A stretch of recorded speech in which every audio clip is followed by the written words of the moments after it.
So once we find out what we have, what risks and what assets we have, we're going to do the risk assignments. So a few things we can do with risk. We can do risk avoidance. All right. When we do risk avoidance, that involves identifying a risk and making the decision to no longer engage in the actions associated with that risk.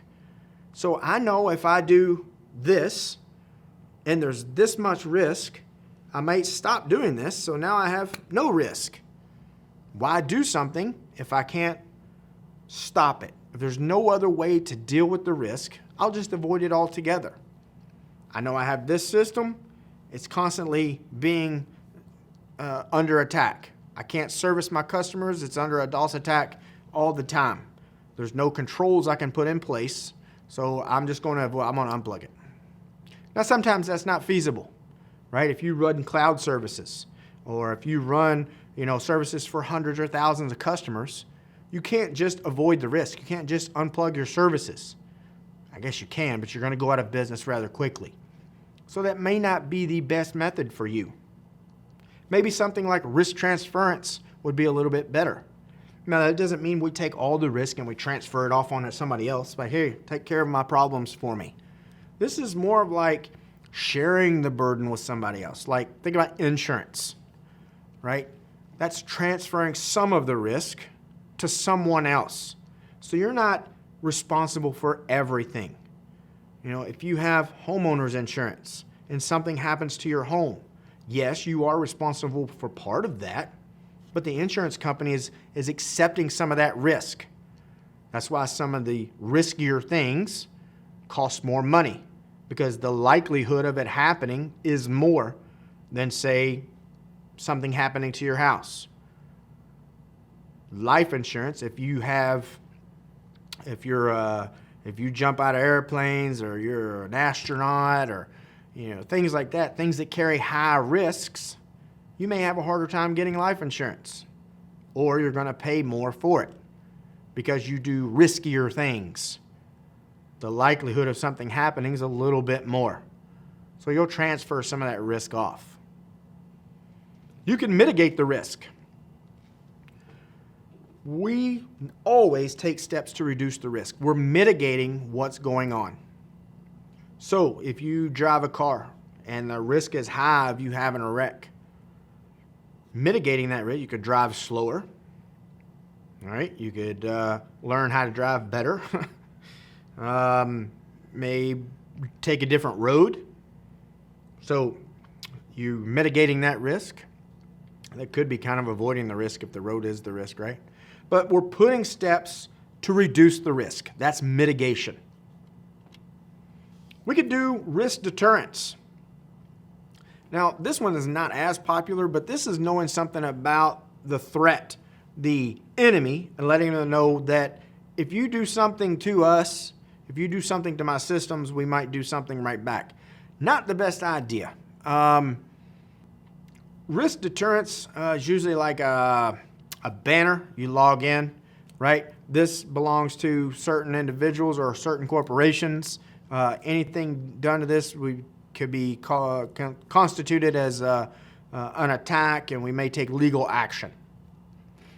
So, we're not saying we're going to hack you back. It's just saying there could be legal repercussions. We could also just do risk acceptance. Like, fine, I got it, not a problem.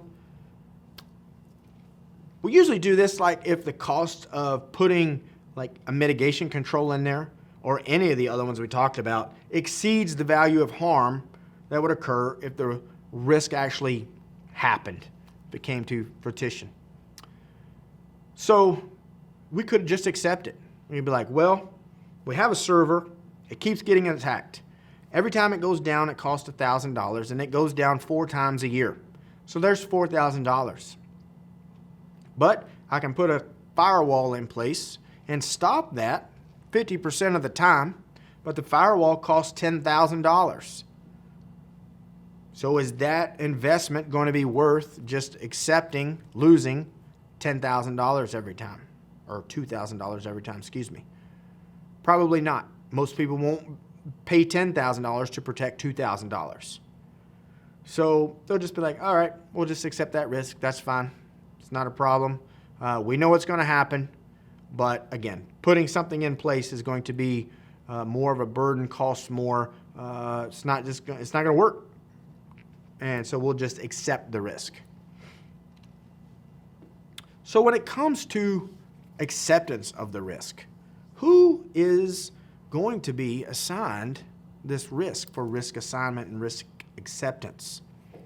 Well, earlier we said that CEOs, right, the C-level folks are the ones that are ultimately responsible for risk, right? They're going to be ultimately responsible for the organization, for how things have happened, what has happened.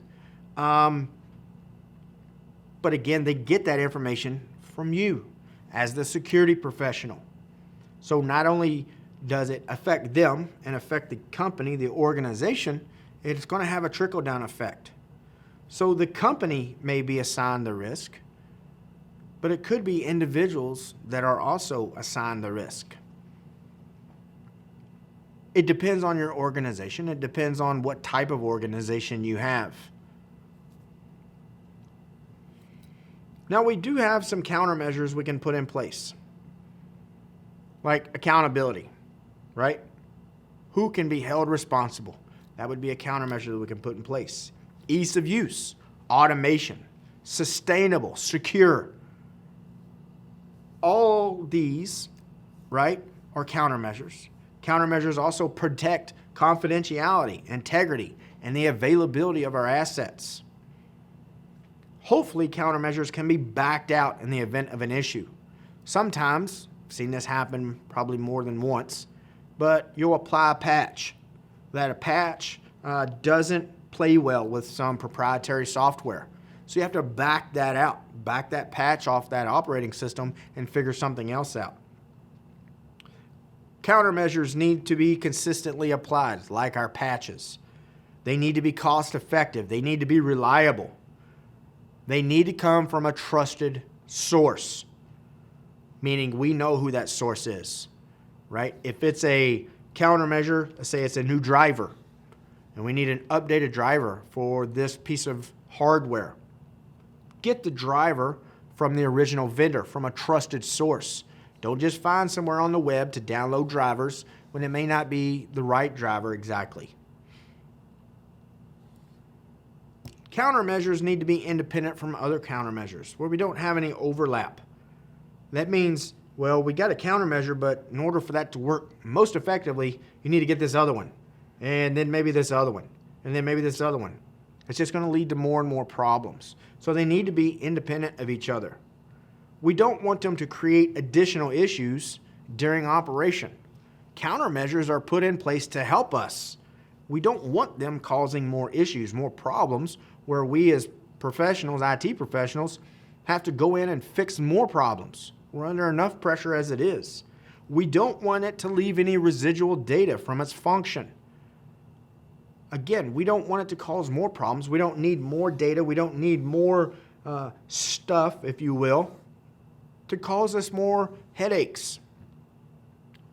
So those are all key items when it comes to countermeasures.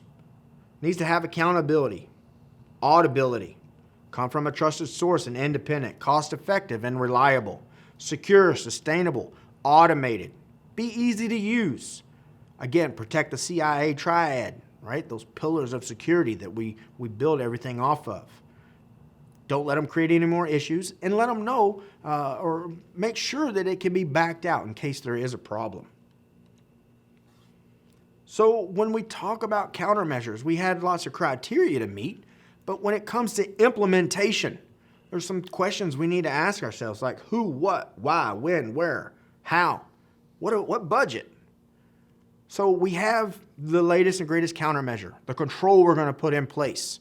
Now it's time to implement this control so we can mitigate the risk. But who is going to be responsible for that? Probably you as a security professional, or you're going to work with a network admin, sysadmin, some other IT professional to get that control in place, to implement that control, to mitigate that risk. And I guess I'm assuming a technical control here, and it doesn't necessarily have to be technical. It could be a policy, some type of administrative control. So who would write the policy? Who's going to implement that policy? What are they going to implement? Well, that's the countermeasure or the control we're going to put in place. What is it that they're putting in place? Why are they putting it in place? Is it the right fit? You could jump down to budget real quick and say, well, why are they getting this when this would work too, and this costs 25% less? And they do the exact same thing. And this is good quality, that's good quality. Goes to the separation of duties, right? Who says this is what we need and who's responsible for buying it? We want those to be separate. So we have that security governance. See how this is kind of fitting together now?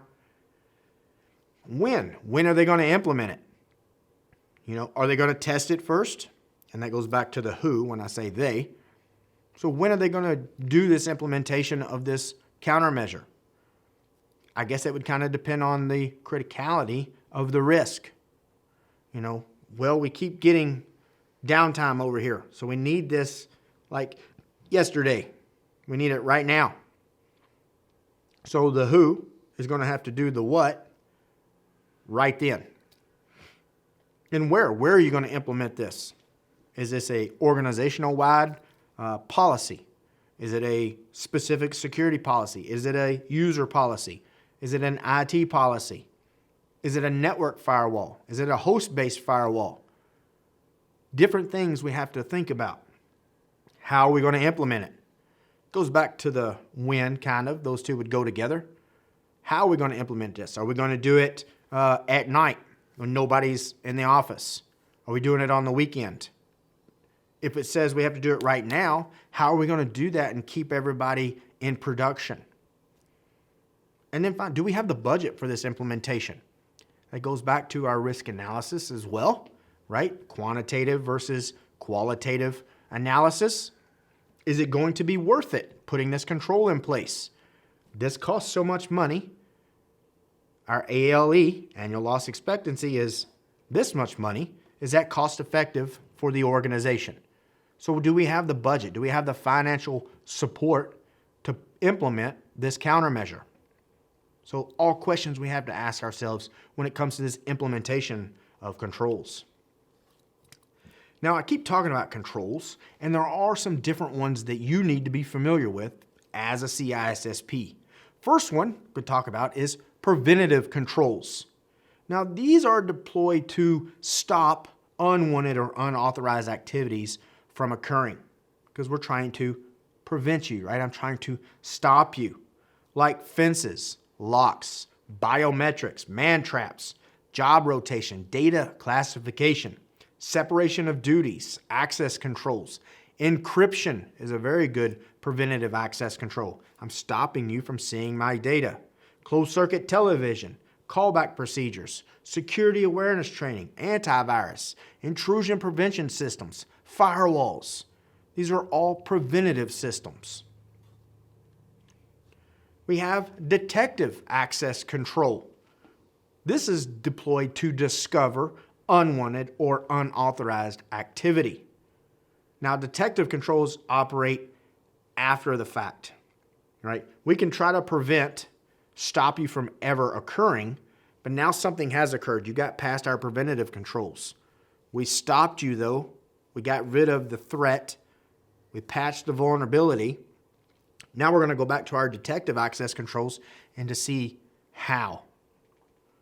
So they operate after the fact and discover the activity after it's been occurred.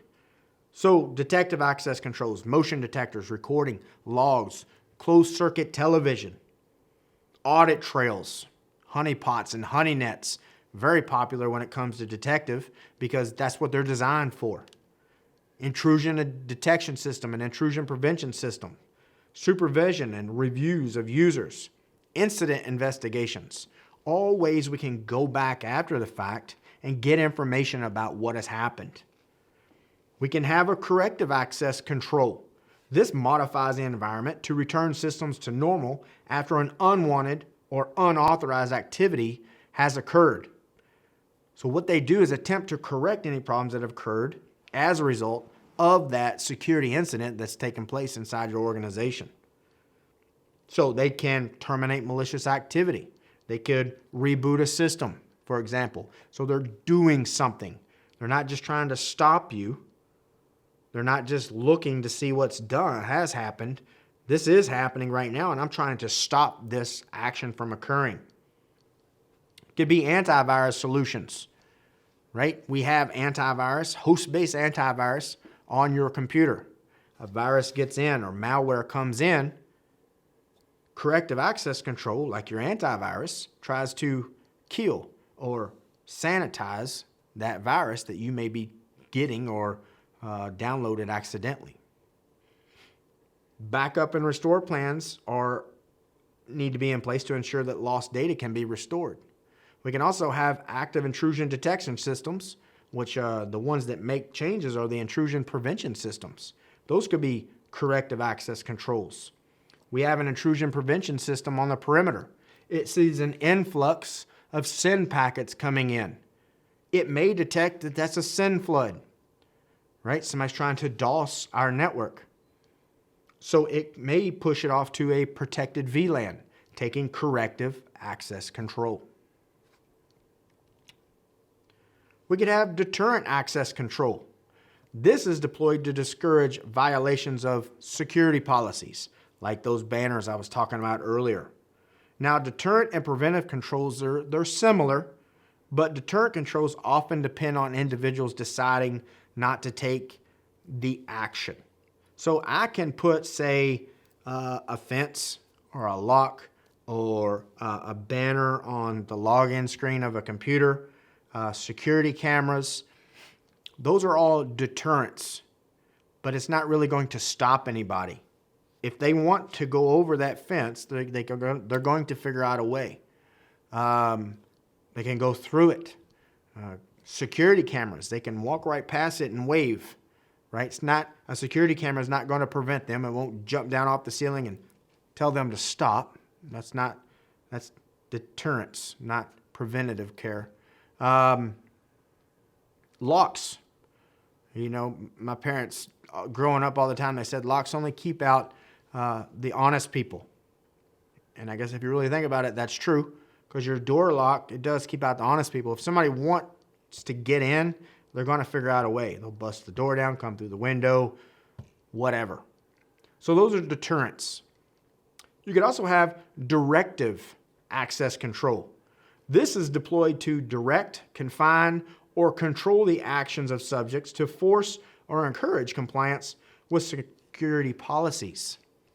So examples of directive access controls include security policy requirements or criteria, post-it notification, escape route exit signs, monitoring, supervision, and different procedures that we have in place inside of our organization. We could have recovery access control. Now, this is deployed to repair or restore resources, functions, and capabilities after a violation of security policies. So recovery controls are an extension of those corrective controls, but these have a more advanced or complex abilities than those corrective controls. So these could be backups and restores, fault-tolerant drive systems, system imaging, like those snapshots that we can do with virtual machines, server clustering, antivirus software. Virtual machine shadowing could also be a recovery access control. And then we also have compensation access control. This guy is deployed to provide various options to other existing controls to aid in the enforcement and support of security policies. Now, they can be any controls used in addition to or in place of another control. Some of those controls we already talked about. So, for example, an organizational policy may dictate that all PII must be encrypted. Now, a review discovers that a preventative control is encrypting the data. Awesome. But the PII transferred over the network is sent in clear text. So we were doing what the policy said, right? We're storing it on our file server. PII is encrypted. Outstanding. But if I've got to transfer it from one server to another, now it's in plain text. So we would put this compensation access control to protect the data in transit compared to protecting it at data at rest. So how are these controls applied? We talked about the types of them. How can they be applied? Well, we have administrative controls. These are policies and procedures defined by an organization's security policy and other regulations, local, federal, state regulations, or requirements. These could be also considered management controls. So administrative controls, management controls, kind of synonymous. Now, these could be policies, procedures, hiring practices, background checks, data classifications and labeling, security awareness training, and efforts like that. Vacation history, work supervision, personnel controls, and testing. We can have logical and technical controls. You may hear them called technical access controls. So these are the hardware and software mechanisms used to manage access and provide protection for resources and systems. So authentication methods could be a technical control. Firewalls, protocols, routers, IDSs, IPSs. A lot of these things I've mentioned already. So those are all logical, or you're probably going to hear them called technical controls. We also have physical controls, items you can physically touch. Now, these are physical mechanisms deployed to prevent, monitor, or detect direct contacts with systems or areas within a facility. And we've talked about some of these already, being some of those preventative measures or deterrent measures. Motion detectors, locked doors, sealed windows, lights, cable protection, laptop locks, badges, video cameras, man traps, guard dogs. All those are physical controls because we can touch them, right? Not necessarily technical, where they're laying on the IT side of it, if you want to look at it that way, like the firewalls and IDSs. I know we can touch those, but these are items that prevent, monitor, or detect direct contacts with systems and areas within the facility. Then we have something called control assessment. This is verifying that the implementers, the people that are taking our controls and doing something, they're implementing, and the operators of information systems are meeting their stated security goals and objectives. Are we doing what we said we were going to do? Now, these findings are used to determine the overall effectiveness of the security controls associated with an information system, and to provide credible and meaningful inputs to the organization's risk management process. So this assessment, we're going to go in and say, well, this was the risk. This is what we said our assets were worth. These are the countermeasures that we're going to implement. But how effective are they? We're going to look at these controls and see and assess how well things are going. So we're going to determine the overall effectiveness. So how can we measure if those controls are actually working? How do we know those controls are working? Well, a couple things we can do for technical controls would be like vulnerability scans or penetration testing. We know a vulnerability scan is when we scan the network and we're looking for weaknesses. We're looking for ways to get in that network. But if we take it one step further, that's a penetration test. So I find a weakness. Now I'm probing or I'm penetrating your network. I'm actually going through that weakness, that vulnerability, and maybe trying to perform a DOS attack to see how well that control is in place, to see if your firewall or your IDS or your IPS is going to deter me or prevent me. We can also do audits for, say, administrative controls or managerial controls, like our policies and our procedures, right? We could try to tailgate somebody in the door. I think I mentioned that one in an earlier section. I could call somebody on the phone, act like I'm tech support, and see if they would divulge their username and password for me. They should be following those administrative policies about not giving out information over the phone. This is a way to test that. Could be part of a penetration test. A little bit about asset valuation. We've talked about our assets, but two key terms we need to be familiar with when it comes to our assets, and that's tangible assets and intangible assets. Tangible assets are something we can touch. We can put our hands on it, right? I can pick it up and say, this is tangible, right? Like hardware, facilities, customer lists, intellectual properties. Those are all tangible assets. Now, intangible assets, they're unable to be touched, like employee morale, reputation, brand, customer satisfaction, right? The way we're perceived, your reputation. So intangible is your morale, reputation. Tangible, we can touch, we can see it, we can put a dollar value on it, if you will.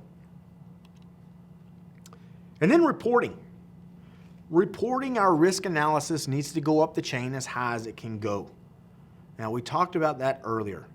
You know, if we are down here and we're a security professional, but maybe we're just a security analyst, and we have a couple layers of management above us before we get to some of those C-level guys, like the CIO, or maybe the IT director. Maybe you don't even have a CIO. Well, if we have to jump through 14 hoops to get to the one that we think it needs to go to, it may not get to the correct spot. So we need to make sure that we express this risk analysis the best we can, and that they are expecting this. Because remember, ultimately, they're going to be responsible for the risk in the company. They need to make sure they get all the information they can to make informed and reliable decisions.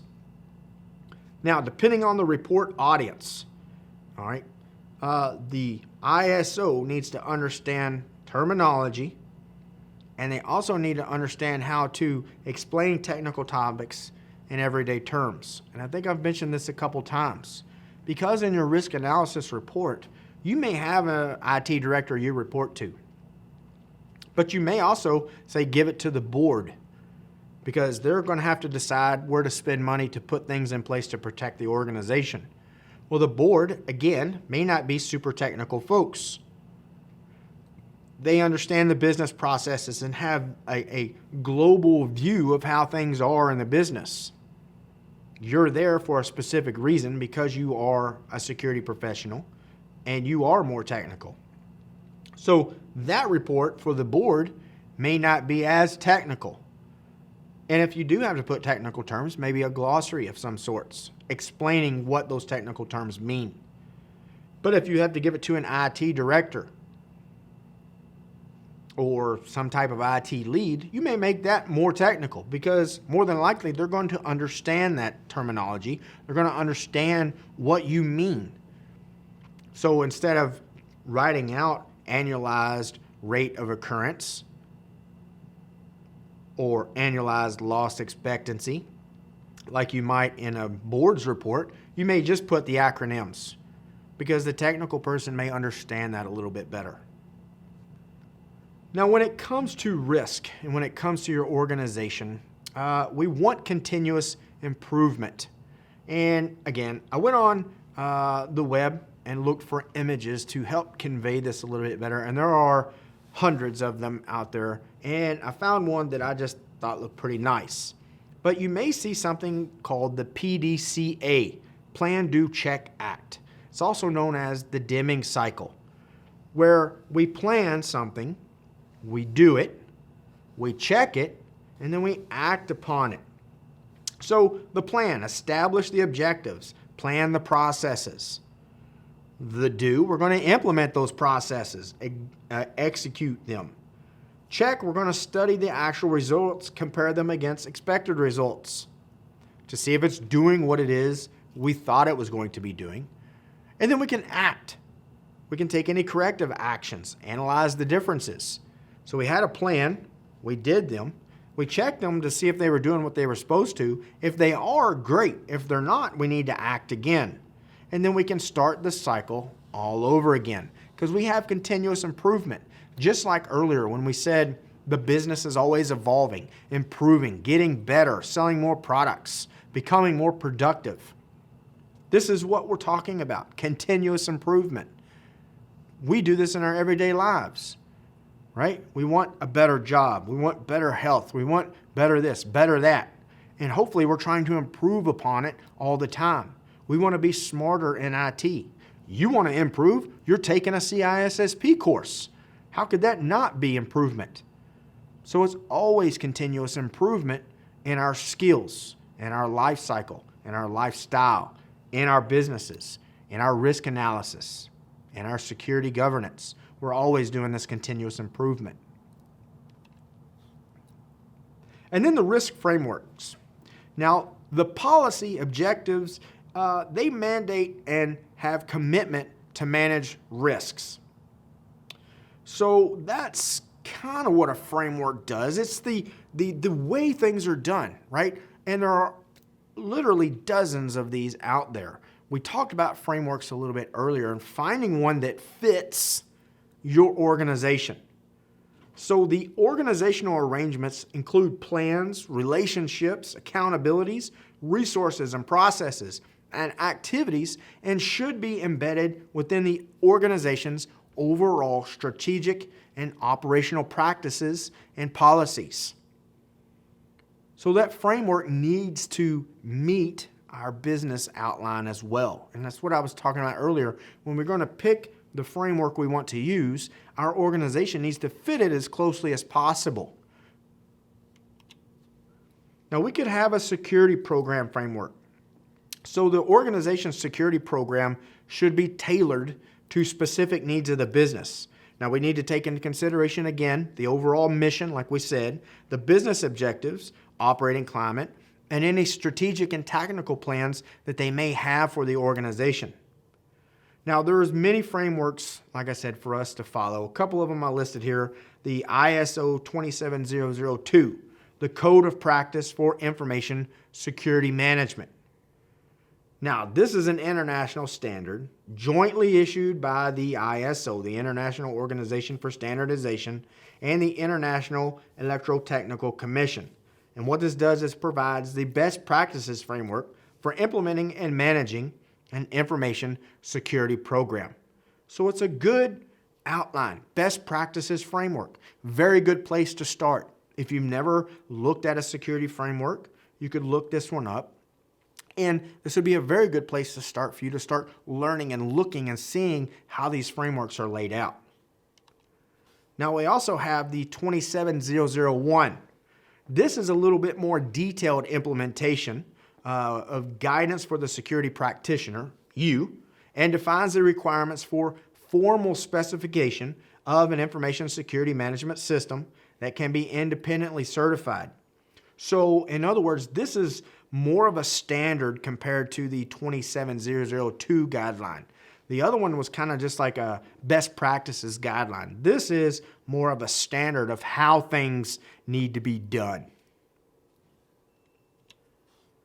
Now, coming up next, we're going to wrap up Domain 1, starting with threat modeling.